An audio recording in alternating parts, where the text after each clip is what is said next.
All the music must not fade away TV. Record look by the audio DJ nyo. And you go here, if you go back, you talk about come my very rest in the record. Why put on where the one what the record? I saw I work for time. Jacob Wabo. I go speak small blocking. When I know say I worry now they stay. Now, so they don't come to power. And we like this rule well. If you enter every town now, everywhere clear. It be like say now, oversee now we day. And they come big one better English when we all like. Now then they call it war against indiscipline. War against indiscipline. This war against indiscipline. If we can discipline ourselves, I hope everything go good for us. Urobo emeje ka je wo ko mama. Ofo wi ka dia wo ki ko ijo ma yan ye suo. Iku ori sun eje gere agonu ka iko ti o mi fi kwa ya me ala ko ru ni. Irori be oyiro ne aroto ke mo kere wa kero. Irori be o ko yiro ne o joni.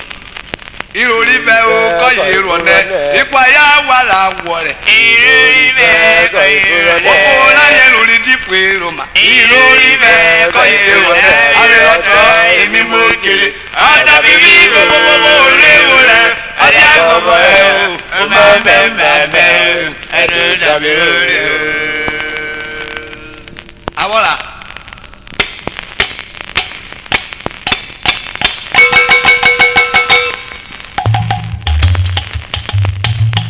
Irori be ko yiro ne o joni. Irori be ko yiro ne ipa ya wa la wo re. Irori be ko yiro ne we su po ri Nigeria. Irori be ko yiro ne abi la to re mi mo kere. Ada baby go re o ada go o ba hello jabi.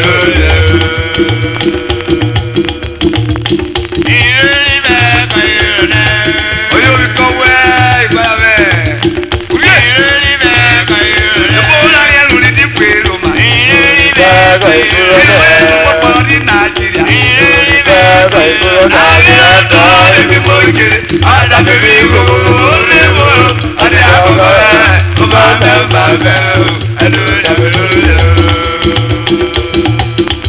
May God bless Buhari and Ijabo, the rest of the house. May God bless you all from touch to floor. Honor forever. Happy New Year, Happy New Committee. Best thing you want to kill me, it all goes to feed you at all. Happy New Year, Happy Committee. Best thing you want to kill me, it all goes to feed you. Happy New Year, Happy New Year. Best thing you want to kill me, it all goes to feed you at all. Happy New Year, Happy Committee. Best thing you want to kill me, it all goes to feed you. Come on, suffer, we not defeated by a soul. Happy New Year, Happy Committee. Baby, when you give me, don't let you know, we not defeated by my soul. We not defeated by a soul. Happy New Year, Happy Committee. Baby, when you give me, right and standing, we not defeated by. I say my soul, we not defeated by. Happy New Year, Happy Committee. Baby, when you give me, that's not my yellow, we not defeated by. Gary, we not defeated by. I told you.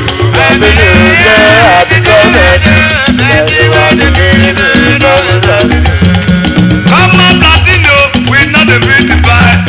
I say Yamu, we not defeated by. I told you. Happy New Year, Happy Committee. Baby, when you give me, Urobo, Bessie, what to Bessie, what to I'm gonna Bessie, what to Urobo, Bessie, what to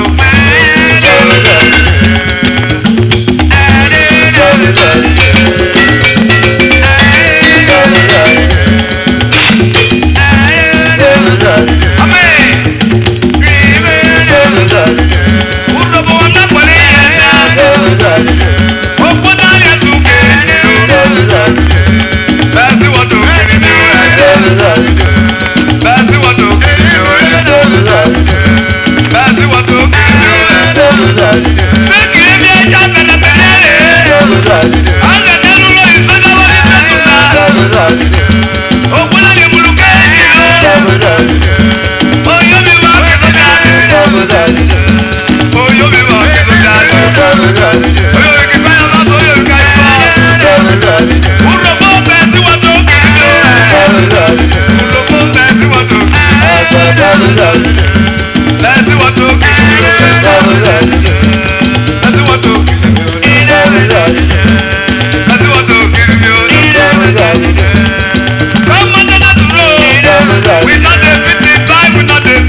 Subscribe to our YouTube channel for more old Robo songs updates and also share this video to all Robos worldwide.